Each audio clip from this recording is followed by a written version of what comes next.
अस्सलाम वालेकुम व्यूअर्स। ख़वातीन की ज़िंदगी को आसान कर देने वाली कुछ बहुत ही यूज़फुल सी टिप्स एंड ट्रिक्स आपके साथ इस वीडियो में शेयर करूंगी। पहली टिप जो है वो स्टील वूल को लेके है। कुछ ही इस्तेमाल के बाद इसकी हालत कुछ इस तरह की हो जाती है, तो इसको ज़्यादा अरसे तक अच्छे तरीके से चलाने के लिए हम इसको कुछ इस तरह से यूज़ करने वाले हैं। जब भी आप इसको नया ओपन करें, पहली दफ़ा इस्तेमाल करने से पहले ही इस तरह से आपने इसको पकड़ लेना है, जिस तरह से एक पोनी को खोलते हैं, और स्पंज के ऊपर इस तरह से आपने इसको फ़िक्स कर लेना है।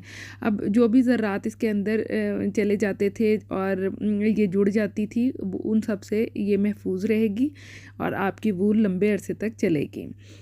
तो आज की दूसरी टिप की तरफ चलते हैं। कुछ लोगों को आर्टिफिशियल ज्वेलरी, ख़ास तौर पर इयररिंग्स वगैरह जब वो पहनते हैं तो उससे एलर्जी हो जाती है, कानों में इन्फेक्शन हो जाता है, दर्द होने लग जाती है। तो उससे बचाव के लिए एक बहुत ही बेहतरीन सी टिप मैं आपके साथ शेयर करने वाली हूँ।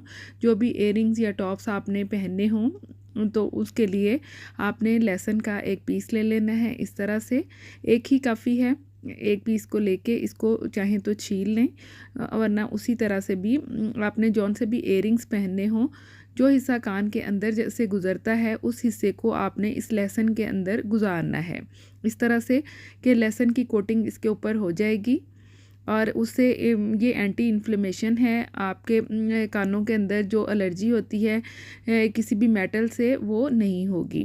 अब इसके ऊपर कोटिंग हो गई है। अगर आपने इस तरह के टॉप्स पहनने हों तो वो भी 5 से 10 सेकंड के लिए लहसुन के अंदर इस तरह से फिक्स करें और उसके बाद आप इसे अपने कानों में पहन लें।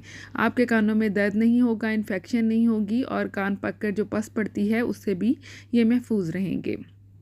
यकीनन ये टिप भी आपको पसंद आई होगी। अगली टिप जो है वो बटन को लेके है। शर्ट्स के बटन आमतौर पर जल्दी टूट जाते हैं, धागा उनका टूट जाता है, तो उसको लंबे अरसे तक चलाने के लिए आप सेम कलर की नेल पॉलिश लेके बटन के ऊपर भी धागे के ऊपर लगाएं और नीचे जहाँ गिरें लगी हुई हैं, गिरों के ऊपर भी आप नेल पॉलिश से कोटिंग कर लें। ये मज़बूत हो जाएगा धागा भी नेल पॉलिश की वजह से, और आपका बटन जो है वो लंबे अरसे तक चलेगा। धागा नहीं टूटेगा तो बटन भी टूट के नहीं गिरेगा। अगली टिप जो है वो बर्तनों को लेके है। ख़ास तौर पर कप जो होते हैं या मग होते हैं, कुछ इस्तेमाल के बाद इनकी रंगत चेंज होनी शुरू हो जाती है, अंदर से चाय का रंग आ जाता है या इनके जॉइंट्स वगैरह में, हैंडल्स के आसपास मैल सी जमना शुरू हो जाती है। तो इसके लिए भी इसको डीप क्लीनिंग की ज़रूरत होती है। आप एक गर्म पानी ले लें किसी भी बड़े बर्तन में। इतना पानी ले लेना है कि जिसमें जितने भी कप या मग वगैरह आपने डीप क्लीन करने हों वो इसमें अच्छी तरह से डूब जाएं। अभी मैं इतना पानी ले रही हूँ, बाद में मैं इसके ऊपर और भी पानी डाल दूँगी। गर्म पानी लेना है आपने। अब उसमें 1 चम्मच मैंने बेकिंग सोडा ऐड कर दिया है। बेकिंग सोडा की मदद से मैल कुचैल या जो भी चीज़ जमी हुई होती है वो इजीली उतर जाती है। ये देखिए इस तरह से डिप करके आपने 10 से 20 मिनट के लिए छोड़ देना है। और पानी ऐड कर देती हूँ मैं इसमें, और सारी मैल फूल जाएगी और जो दाग धब्बे हैं वो भी उतर जाएंगे। आप विनीगर भी यूज़ कर सकते हैं, लेकिन अगर सिर्फ आप बेकिंग सोडा ही यूज़ करते हैं तो उसको में डुबो के 10 से 20 मिनट रखने के बाद आप इस तरह से स्पॉन्ज से इसको क्लीन कर लें। जिस तरह से आम बर्तन धोते हैं तो जो भी मैल जमा हुआ होगा उतर जाएगा, दाग धब्बे भी बर्तनों के साफ़ हो जाएंगे। चाय के निशान पड़ गए हैं अगर कप्स के अंदर तो वो भी उतर जाएंगे। ये देखिए बस सिंपल। इसके बाद आपने सादा पानी से इसको वॉश कर लेना है। यकीनन ये टिप भी आपको पसंद आई होगी। देख सकते हैं बर्तन कितने अच्छे चमक गए हैं। अगली टिप जो है वो खांसी को लेके है। सर्दियों में आमतौर पर बच्चों को या बड़ों को खांसी हो जाती है, तो इसके लिए एक बहुत ही इजी सी रेमेडी, एक आपने ऑरेंज लेना है और इस तरह से उसको ऊपर से काट के अलग कर लेना है कि नीचे बड़ा हिस्सा रहेगा, और छुरी की मदद से आपने जितना ऑरेंज काट के आप अलग कर सकते हो, तकरीबन 50% इसका हिस्सा आपने अलग कर लेना है, क्योंकि हम यहाँ इसके अंदर कुछ और चीज़ें भी डालने वाले हैं।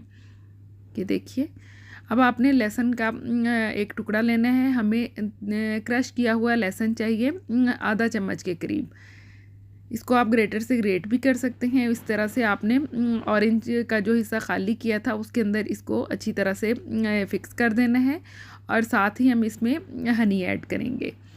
कुछ दबाएंगे ताकि ये दोनों चीज़ें अच्छी तरह से मिक्स हो जाएं, ऑरेंज के जूस में इसका एसेंस जो है वो अच्छी तरह से चला जाए। अब हमने 1 चम्मच भर के इसमें हनी ऐड कर देना है। शहद भी खांसी के लिए बहुत मुफीद होता है और अदरक भी गले की ख़राश वगैरह के लिए बहुत ही बेहतरीन रहता है।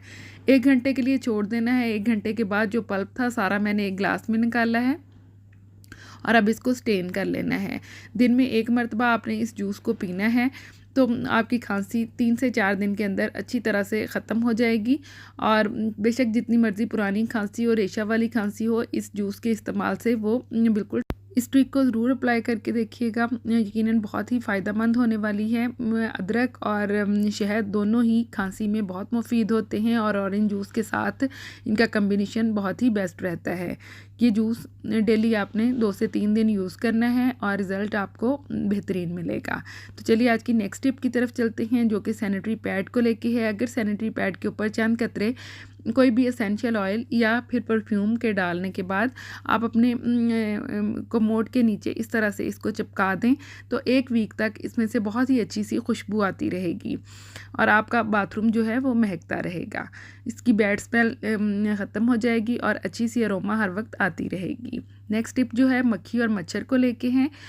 अगर आप चाहते हैं कि आपके रूम में मक्खी और मच्छर ना आए, तो यहाँ पे मैं सिर्फ 2 टेबलस्पून सिरका ले रही हूँ, ये देखिए। और आपने 7 से 8 इसमें लौंग ऐड कर देने हैं। लौंग आधे घंटे के बाद इसी विनीगर में फूल जाएंगे और इनकी अच्छी सी अरोमा जो है वो कमरे में फैल जाएगी। इनकी महक की वजह से मक्खियाँ और मच्छर आपके रूम में नहीं आएंगे। ये देखिए, इस तरह से हिला के तो अपने रूम में आप साइड टेबल पे रख सकते हैं, मक्खी मच्छर दूर रहेंगे। अब नेक्स्ट टिप जो है वो लहसुन छीलने से है। लहसुन छीलने में एक बड़ा टाइम लगता है, तो अगर आप इजीली इसको छीलना चाहते हैं तो एक मैंने बोतल ली है और इसके अंदर ये लहसुन ऐड कर लिया है, जितना भी लहसुन छीलना हो। और अब इसमें तकरीबन 2 मुट्ठी में कच्चे चावल ऐड कर रही हूँ। ये चावल आपके वेस्ट नहीं होंगे, आप इनको दोबारा से भी यूज़ कर सकते हैं। 2 से 3 मुट्ठी आप चावल ऐड करने के बाद बोतल को टाइटली क्लोज़ करें और इस तरह से आप इसको झटकें। 2 से 3 मिनट आप इस तरह से इसको हिलाते रहें, तो लहसुन जो है वो चावलों की मदद से ख़ुद ब खुद छिल जाएगा। उसके बाद मैंने इसको निकाला है और आप देख सकते हैं कि लहसुन तकरीबन 80% तक छिल चुका है, ये देखिए। और जो रह गया है वो भी काफ़ी, उसका छिलका जो है वो नरम हो चुका है। हल्का सा ही आप उसको रब करेंगे तो वो छिलका भी उतर जाएगा। तो आपका घंटों का काम जो है वो मिनटों में हो गया है और बहुत ही आसानी के साथ आप इसको कर सकते हैं। इवन के बच्चों को भी बोतल पकड़ा सकते हैं, आपका लहसुन छिल जाएगा।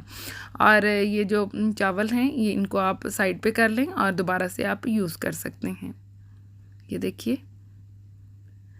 नेक्स्ट टिप जो है वो लीमू को लेके है। कई दफ़ा लीमू सैलड में पड़ा रहता है तो वो बच जाता है, तो इसको वेस्ट करने की बजाय मैंने ब्लेंडर जैग में डाला है और इसमें 1 चम्मच मैंने नमक का डाल दिया है। इसमें 2 टेबलस्पून सॉल्ट ऐड कर देना है, कोई सा भी नमक जो हम खाने के लिए यूज़ करते हैं, और इसको 1 से 2 मिनट के लिए चला लें। अब इस पानी को आपने छान लेना है, ये बहुत ही यूज़फुल होने वाला है। ये इसका में जो मोटा हिस्सा था, पल्प सा, वो साइड पे कर दिया है और इसको स्टेन करके किसी भी मोल्ड में डाल के या जो क्यूब्स होते हैं, क्यूब्स वाली ट्रे, उसमें डाल के भी आप इसको 1 से 2 घंटे फ्रीज़र में रख दें तो ये अच्छे से जम जाएंगे। अब इन जो क्यूब्स को निकाल के आप किसी भी कंटेनर में डाल के तो अपने फ्रीज़र में रख सकते हैं। इसको हम कहाँ यूज़ करने वाले हैं, ये बहुत ही हमारे लिए यूज़फुल हो सकते हैं क्लीनिंग के लिए। ये देखिए, इस तरह से मैंने भी सारे ही ये निकाल लिए हैं और एक कंटेनर में ऐड कर लिए हैं।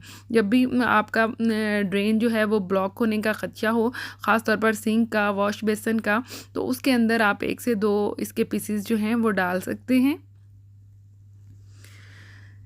ड्रेन भी क्लीन हो जाएगा और एक अच्छी सी लीमू की जो खुशबू है वो भी आपके किचन से आती रहेगी। ये देखिए, अब वेस्ट करने की बजाय लीमू का ये बेहतरीन यूज़ है, आप इस तरह से इसको ज़रूर यूज़ करें। ये देखिए, मैं भी पूरा किचन क्लीन करने के बाद इस तरह से इसकी ड्रेन के ऊपर 1 या 2 पीस रख देती हूँ। किचन महकता रहता है, कीड़े मकोड़े नहीं आते, कॉकरोचेस भी नहीं आते। यकीनन वीडियो में आपके लिए ये टिप्स यूज़फुल होंगी। पसंद आए तो लाइक करें। अल्लाह